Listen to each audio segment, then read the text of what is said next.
High साथीहरू, नमस्ते। आज चाहिँ मैले हेर्नु साथी बारीमा गएर फर्सीको मुन्टा टिपेर फर्सीको साग सब्जी बनाउँदैछु साथी। पहिला मैले फर्सीको लगाएको थिएँ नि त साथी, तपाईँलाई त्यो भिडियो पनि देखाएको थिएँ। तर साथी मैले 2-4 चोटि खाइसकेँ साथी। फर्सीको मुन्टा अहिले राम्रोसँग भएको छ यो गर्मी मौसममा खानको लागि साथी। र तपाईँलाई मैले आज यो के भिडियो बनाउँदैछु भने साथी, एउटा विशेष आज एउटा मैले इम्पोर्टेन्ट भिडियो बनाउँदैछु साथी। ल सुन्नुहोस्। सबैले घर घरमा बिहान उठेर पूजापाठ गर्नुहुन्छ साथी। मैले पनि पूजापाठ गर्छु। हाम्रो बानी यस्तो छ कि साथी, जुन मन्दिरमा दर्शन गर्न गयो त्यही मन्दिरको फोटो उठाएर ल्यायो, पूजा गर्ने ठाउँभरि अट्टी नटी टमक्कै राख्यो साथी। अब तिनीलाई सफा गर्दाखेरि पूजा गर्दा धेरै टाइम लाग्छ साथी। अनि पूजा गर्ने बेलामा कुन भगवानको आरती गाउने त साथी? मलाई पनि त्यस्तै हुन्छ कि साथी, तपाईँलाई पनि सायद त्यस्तै भएको छ होला। कुन आरती गाउने त साथी? त्यही भएर साथी अब सबै भगवानको राखे अनुसारको आरती गाउने भने त साथी दिउँसोको 2 बज्छ, कतिखेर पकाउने कतिखेर खाने। त्यही भएर साथी तपाईँलाई मैले एउटा कुरा भन्दैछु कि साथी, तपाईँले मेन भगवानको आरती तपाईँलाई मैले सुनाउँछु। मैले त्यो आरती तपाईँले त्यो आरती गाएपछि सबै पञ्चदेवता सम्पूर्ण देवतालाई सम्झिन सक्नुहुनेछ साथी। सबै भगवानको आरती गाना गाइरहन पर्दैन साथी। त्यो गाना गाउनुभयो भने साथी फर्स्टमा तपाईँले त गणेश भगवानको गाना गाउनु पर्ने हुनेछ साथी। तपाईँलाई म गणेश भगवानको गाना अनि त्यो आरती गाएर सुनाउँछु है साथी। किनकि मैले हमेसा बिहान सधैँ मैले त्यही गाना गाउँछु नि त साथी।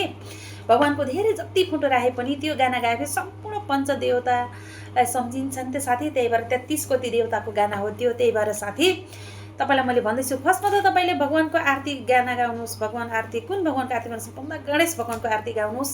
किनकि गणेश भगवान सबभन्दा पहिला पूजा गर्नभन्दा पहिले सबभन्दा पहिला गणेशको गाना गाउनु अनिवार्य आवश्यक छ साथी।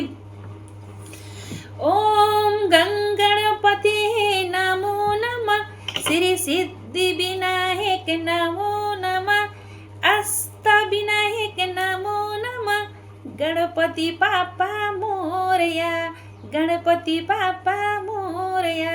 यो भगवानको गणेशको आरती गाउनको बादमा साथी, यो भगवान गणेशको आरती चाहिँ फर्स्टमा गाइहाल्नुपर्छ है साथी। सबभन्दा पूजा गर्नभन्दा पहिला सबभन्दा भगवान गणेशको आरती गाउनु होला। त्यसको बादमा फेरि साथी बस एउटै मन्त्र गाउनुहोस्, एउटै आरती गाउनुहोस्। तपाईँले सम्पूर्ण जति भगवानको फोटो राखे पनि त्यो आरती गाना गाइसकेपछि अरू गाउनु पर्दैन साथी। ल तपाईँलाई म गाएर सुनाउँदैछु साथी।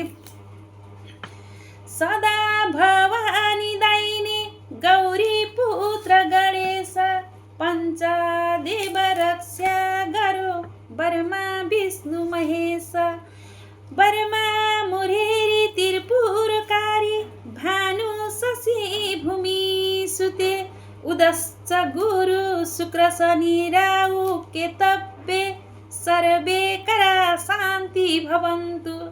साथी तपाईँले जति भगवानको फोटो राखे पनि जति जे राखे पनि तपाईँले यो आरती गाउनुभयो भने साथी सबै भगवानलाई सम्झिन सक्नुहुनेछ साथी। तपाईँलाई मैले छिट्टो र मिठोको लागि तपाईँलाई मैले यो भनेको हुँ साथी। किनकि म जस्तै घरमा छोराछोरीलाई पकाए खुवाए स्कुल पठाए फेरि खाना बनाउनको लागि हामी जस्तोको लागि यो आरती गाना एकदम इम्पोर्टेन्ट एकदम महत्त्वपूर्ण छ साथी। तपाईँलाई त्यही भएर मैले भनेको हो। तपाईँले पनि यो भगवानको आरती गाउनुभयो भने 33 कोटी देवतालाई तपाईँले सम्झिन सक्नुहुनेछ। तपाईँको टाइमको बचत हुनेछ साथी।